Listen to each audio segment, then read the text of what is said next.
Pakistan cricket team के मायानाज साबिक off spinner Saqlain Mushtaq ने शारजा कप 1997 के दौरान सचिन तेंदुलकर के खिलाफ जुमले कसरे के दौरान पेश आने वाले दिलचस्प वाक़े से पर्दा उठा दिया।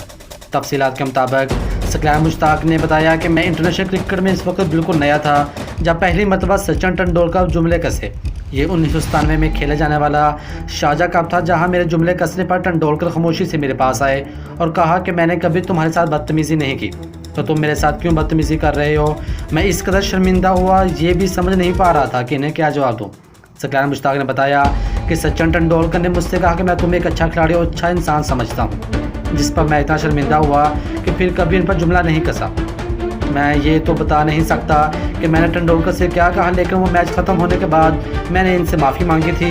इसके बाद हत्ता कि वो मुझे बाउंड्रीज भी लगाते रहे थे, तो मैंने कभी इन पर जुमले कसने के बारे में सोचा तक नहीं। सकलैन मुश्ताक ने इस मौका पर 1999 में चुनाव में खेले गए मारूफ टेस्ट मैच से मुतल्लक भी गुफ्तगू की, जिसमें उन्होंने सचिन तेंदुलकर को 136 के इनफरादी स्कोर पर आउट किया, जिसकी बदौलत पाकिस्तान ने यह मैच 12 रन से जीत लिया था। सकलैन मुश्ताक ने कहा, इस टेस्ट मैच में हमने एक दूसरे को कुछ नहीं कहा, हम दोनों ही अपने मुल्क के लिए मैच जीतने पर तवज्जो मरकूज़ किए हुए थे और इस मकसद के लिए दोनों ने ही जान लड़ा दी। मैं खुद को खुशकिस्मत समझता हूँ कि इस टेस्ट मैच की वजह से मेरा नाम सचिन तेंदुलकर के क्रिकेटिंग कैरियर से जुड़ गया। इस रोज़ सिर्फ एक ही फ़र्क था कि अल्लाह की मदद मेरी तरफ थी, क्योंकि तेंदुलकर जिस तरह खेल रहे थे वो नाकाबिल यकीन था।